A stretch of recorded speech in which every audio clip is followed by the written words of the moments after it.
Hello guys, welcome back to my channel. Today I would like to talk about the Panama Canal. People said it be an engineering miracle. Of course, it is an engineering miracle.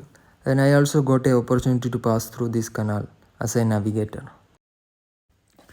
Okay, ഇന്ന് ഞാൻ Panama കനാലിനെ കുറിച്ച് പറയാൻ ആഗ്രഹിക്കുന്നത് 4 കാര്യങ്ങളാണ്. 1, Panama കനാലിൻ്റെ history. 2, അതിൻ്റെ working principle. 3, എത്ര ship അതിൽ കൂടെ കടന്നു പോകാൻ കഴിയും. ഇതിൽ കൂടെ കടന്നു പോകാൻ എത്ര ടോൾ ഒരു ഷിപ്പ് പേ ചെയ്യണം. അതിനെക്കുറിച്ചാണ് ഞാൻ പറയാൻ ആഗ്രഹിക്കുന്നത്.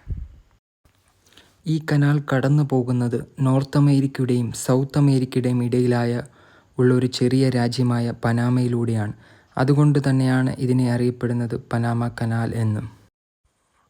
ഫ്രഞ്ചുകാരാണ് ഈ കനാൽ ആദ്യമായിട്ട് നിർമ്മിക്കാൻ വരുന്നത്. പക്ഷേ അവർ ഒരുപാട് വെല്ലുവിളി നേരിടേണ്ടി വന്നു.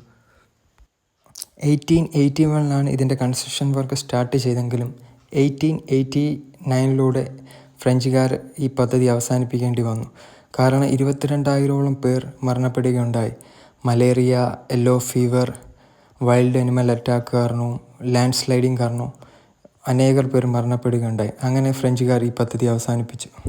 അങ്ങനെ ഈ പ്രോജക്റ്റ് അമേരിക്കൻസ് ഏറ്റെടുക്കുകയുണ്ടായി. പനാമ എന്ന ഈ രാജ്യം നദികൾക്കിടയിൽ ചെറിയ ഐലൻഡുകളും കുന്നുകളും മലകളും നിറഞ്ഞതാണ്.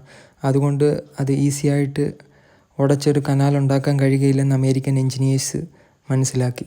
അന്നേരം അവരൊരു പുതിയ പ്ലാൻ കൊണ്ടുവരികയുണ്ടായി. സമുദ്രത്തിലെ ജലനിരപ്പും മലകൾക്കിടയിലെ ജലനിരപ്പും തമ്മിൽ വ്യത്യാസമുള്ളതിനാൽ ഒരേ ലെവലിൽ കൊണ്ടുവരാൻ കഴിയുകയില്ലെന്ന് അമേരിക്കൻ എഞ്ചിനീയേഴ്സിന് മനസ്സിലാകുകയും അവരൊരു ലോക്ക് ഗേജ് സിസ്റ്റം ഡിസൈൻ ചെയ്യുകയും ചെയ്തു. അറ്റ്ലാന്റിക് സൈഡിൽ 3 ലോക്ക് ഗേജ് സിസ്റ്റവും പസഫിക് സൈഡിൽ 2 ലോക്ക് ഗേജ് സിസ്റ്റമാണ്. ഈ ലോക്ക് ഗേജ് സിസ്റ്റം ഒരു ടാങ്ക് പോലെയാണ് പ്രവർത്തിക്കുന്നത്. കപ്പലിനെ ആദ്യത്തെ ലോക്ക് ഗേറ്റിനുള്ളിൽ കയറ്റുമ്പോൾ അത് വെള്ളം പമ്പിൻ ചെയ്ത് മറ്റൊരു ലോക്ക് ഗേറ്റിൻ്റെ ലെവലിലേക്ക് എത്തിക്കുകയാണ് ചെയ്യുന്നത്. അപ്പോഴേക്കും കപ്പൽ പൊങ്ങി ആ വാട്ടർ ലെവലിലേക്ക് എത്തുകയാണ് ചെയ്യുന്നത്. അതിനുശേഷം ഫ്രണ്ടിലത്തെ ലോക്ക് ഗേറ്റ് തുറക്കുകയും കപ്പൽ അടുത്ത ലോക്ക് ഗേറ്റ് സിസ്റ്റത്തിലേക്ക് കടക്കുകയും ചെയ്തു. ഏകദേശം 25 മീറ്ററോളം സമുദ്രനിരപ്പിൽ നിന്ന് കപ്പലിനെ ലോക്ക് ഗേറ്റ് സിസ്റ്റത്തിലൂടെ മുകളിലേക്ക് കൊണ്ടുവരികയാണ് ചെയ്യുന്നത്. ഈ കനാൽ 65 കിലോമീറ്റർ ദീർഘമുള്ളൊരു കനാലാണ്. ഓരോ കപ്പലും ഈ കനാലിലൂടെ കടന്നു പോകാൻ ഏകദേശം 8 മുതൽ 10 മണിക്കൂർ വരെ എടുക്കുന്നതാണ്. ഓരോ ദിവസവും 30 മുതൽ 40 കപ്പൽ വരെ ഈ കനാലിൽ കൂടെ കടന്നു പോകും. അങ്ങനെ ഒരു വർഷത്തിൽ 13,000 കപ്പലുകളാണ് ഈ കനാലിലൂടെ കടന്നു പോകുന്നത്. എത്ര രൂപയാകും ഓരോ കപ്പലും ഈ കനാലിലൂടെ കടന്നു പോകുമ്പോൾ ടോൾ പേ ചെയ്യേണ്ടത്? ഏകദേശം 2.5 കോടി മുതൽ 5 കോടി രൂപ വരെയാണ് ഓരോ കപ്പലുകളും പേ ചെയ്യേണ്ടത്.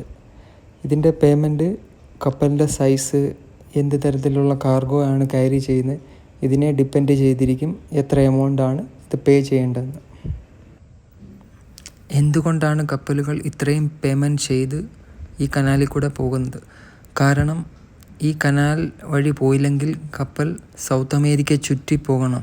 അത് ഏകദേശം 1 മാസത്തോളം എടുക്കുകയുണ്ടാകും. അങ്ങനെ വരുമ്പോൾ കപ്പലിൻ്റെ ഒരുപാട് സമയവും എടുക്കും, ഇതിൽ കൂടുതൽ പൈസയും ആകുകയും ചെയ്യും. എൻ്റെ ഷിപ്പ് പനാമ കനാലിൽ കൂടെ പാസ് ചെയ്യുന്ന ഒരു വീഡിയോ ആണ് ഇനി കാണാൻ പോകുന്നത്. ഇത് ഈഥേൻ ഗ്യാസ് ക്യാരി ചെയ്യുന്നൊരു ഷിപ്പാണ്. അമേരിക്കയിൽ നിന്ന് ഞങ്ങൾ ലോഡ് ചെയ്ത് ചൈനയിലേക്ക് പോവുകയാണ്. അറ്റ്ലാന്റിക് ഓഷനിൽ കൂടെ വന്ന് പനാമ കനാലിൽ ക്രോസ് ചെയ്ത് 1 മാസത്തോളം പസഫിക് ഓഷൻ ക്രോസ് ചെയ്ത് വേണം ഞങ്ങൾ ചൈനയിലെത്തേണ്ടത്.